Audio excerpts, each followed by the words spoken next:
Hello everyone, welcome back to Namma Laex Bangalore presents current issue of the day. In today's episode, we'll discuss a new index that has been released by none other than the government of India. That is Responsible Nations Index, a very necessary index in the current geopolitics. It is not going to evaluate your economy or military strength, but how responsible and how much ethical you are in your governance. So, what is this? It is not just GDP, meaning it is not just about economic might, it is not just about military strength, but it provides a new vision for global assessment. Because the traditional indices such as GDP, they miss certain qualities, such as they miss quality of governance, they miss the quality of governance as well as ethical conduct, they miss social justice and genuine inclusiveness. They also miss environmental accountability and they miss constructive global citizenship. So majority of the indices which are present focuses mainly on economic and military strength, but our responsible nation index, it evaluates responsibility and values. For us, responsibility plus values carry greater meaning than economic strength and military strength.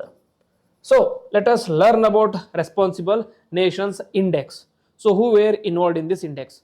So the Global Vision and the Institutional Foundation for Responsible Nations Index. It is a collaborative effort. So it is an academic collaboration between whom? It is developed by World Intellectual Foundation. World Intellectual Foundation along with Jawaharlal Nehru University, IIM Mumbai and Dr. Ambedkar International Center. So recently this RNI was announced at Dr. B.R. Ambedkar International Center. Okay, so by President Ramnath Kovind. Next, the global outcome.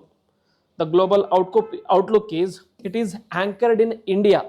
Though the indices was anchored in India, though it was made by India, but it has universal scope because it sources data and insights from across the continents.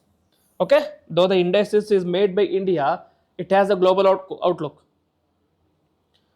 And there is a key focus given to constitutional monarchy because symbolically it is linked to Dr. B.R. Ambedkar's vision of social justice, dignity and inclusive governance. Okay, so this is the basic institutional foundation and global vision of Responsible Nations Index. You have to remember these institutions: World Intellectual Foundation, Jawaharlal Nehru University, IIM Mumbai and Dr. B.R. Ambedkar International Center.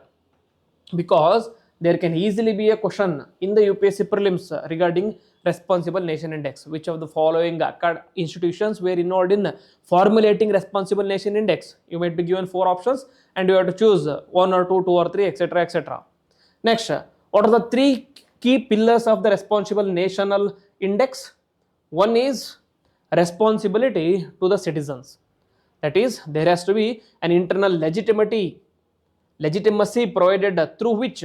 Through the rule of law. You have to uphold rule of law. Next, we have to uphold human dignity. Next, we have to uphold social equity, then health, then education, and then institutional accountability. So all these responsibilities to the citizens has to be upheld in order to get a good rank in Responsible Nations Index. What is the second pillar? The second pillar is about intergenerational justice. So intergenerational justice, it talks about responsibility to the planet.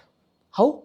By maintaining intergenerational justice via climate action, biodiversity conservation and sustainable resource management. Okay, it has to be upheld here as well. And the third important key pillar is responsibility to the world, responsibility to the global order. That is peaceful coexistence through multilateralism, international law and humanitarian cooperation as well as stability.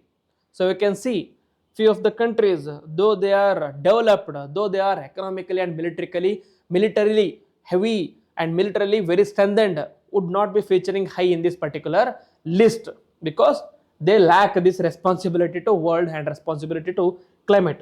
I'm not pointing fingers at USA. Okay, next. So this resonates with the sustainable development goals and Vasudhaiva Kutumbakam and rules-based international order. So what is the significance and the global relevance?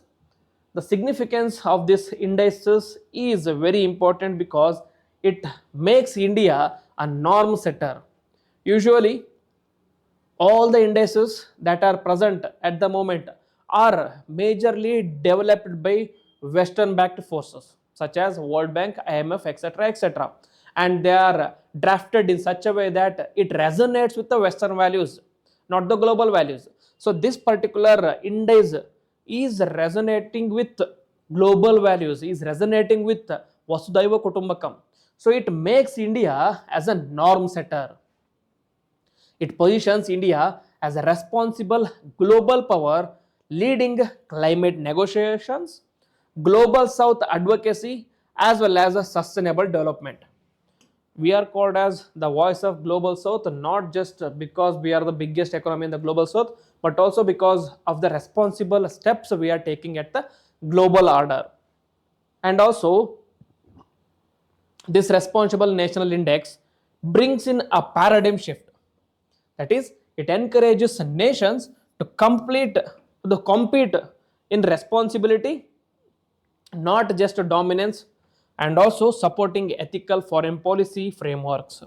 Because the current global geopolitics is a broken order, or you can say there is no global order, it is a global disorder at the moment because of various policies. In the previous class we discussed about Monroe to Donroe doctrine, the Donroe doctrine which is formulated by Donald Trump, which focuses on bringing regional hegemonistic reigns such as USA, China, Russia. So what we need at the moment is a responsible governance at the global order, and this responsible national index is the right move in that order. Next is a new evaluation tool. This tool offers policymakers, scholars, international organizations fresh lens for assessing the governance and diplomacy. So we are saying that it is not all about economy, it is not all about military, it is about responsibility to citizens, planet, and the world order, which many of the countries at the current context lack. So from state-centric power matrices to human and planet-centric sustainability, which is a fundamental reimagining of global success. That is our responsible national index. So new index has already been released yesterday. So according to this new index, best performing states are Singapore, followed by Switzerland, followed by Denmark, followed by small island nation Cyprus, and followed by Sweden. And if we check the website, we can also see rest of the countries which make up top 10 countries. What are those top 10 countries? As I told you, first 5 are Singapore, Switzerland, Denmark, Cyprus, Sweden, and then followed by Belgium, Georgia, Czech Republic or Czechia, Austria and Croatia round up the top 10, and then followed by Germany at 11th, followed by Portugal, Bulgaria, Ireland, and Norway. So these are best performing nations, in the sense these are the most responsible nations in the world at the moment. Now, other important global players, major players. Okay, who are the major players? Notable countries. So according to this index, India is 16th most responsible nation. Many might criticize this, but we can justify this because India, though might not be militarily, economically as capable as China and USA and Russia, but it is responsible to its citizens, responsible to its planet, responsible to the world order as well. Because we can justify, because it is the voice of global south. It promotes Vasudhaiva Kutumbakam, and also the Panchamitra initiatives, and also all the welfare schemes by the present Modi government. So we can justify India having the 16th rank. And some of the controversial rankings are Japan. Many criticize this because Japan is less responsible than India because it is ranked 38th, and United Kingdom, it is ranked 25th, and then USA, it is ranked 66th, and China, it is ranked 68th, followed by Russia, which is ranked at 98th. So these are some of the points of contention and points of criticism levied against this Responsible Nation Index.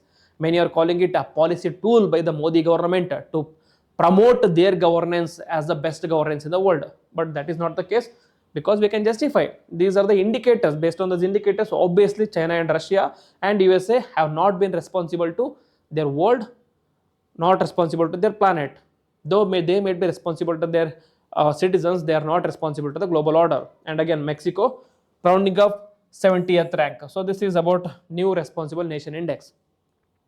So now this is a new indices which has been started by India.